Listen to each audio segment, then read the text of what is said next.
Mapagpalang araw sa lahat. Ako, si Binibining M, ang maghahatid ng kaalaman na dapat niyong matutuhan. Ngayong araw, pag-usapan natin ang wika. Ayon kay Henry Gleason, ang wika ay masistemang balangkas ng mga sinasalitang tunog na pinili at isinaayos sa paraang arbitraryo na ginagamit ng mga tao sa komunikasyon, kabilang sa isang partikular na kultura. Sa Pilipinas, mayroong humigit kumulang 175 wika sa bansa.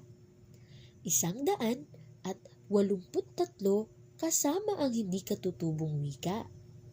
At humigit kumulang 400 na diyalekto.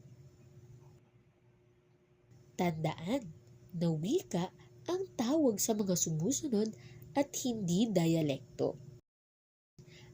Ayon nga sa DepEd Order No. 16 taong 2012, sa talaan ng Kagawaran ng Edukasyon, ang mga pangunahing wika ng Pilipinas ay kinabibilangan ng Tagalog, Cebuano, Kapampangan, Ilocano, Bicol, Hiligaynon, Pangasinan, Waray, Tausog, Maguindanaon, Maranao, at Chabacano.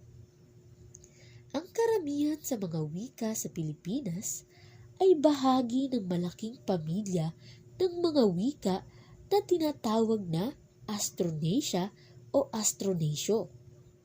Sinasabing nagmula ang mga Austronesian sa Taiwan at naglakbay patimog patungo sa isla ng Pilipinas bago sila kumalat pakanluran at pasilangan. Ang mga wika sa Pilipinas ay sinasabing nagmula sa lahing ito na sangay ng Malayo-Polynesio.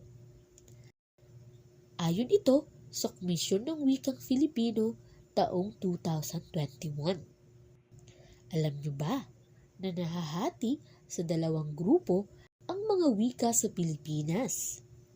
Ang pinakamalaking tipak ng mga wika tulad ng Tagalog, Bisaya, Bicol ay nasa malaking gitnang Pilipinas. At ang mga wika sa Hilaga tulad ng Ilocano at Kapampangan ay nasa ilalim ng Hilagang Luzon. Salamat sa pakikinig!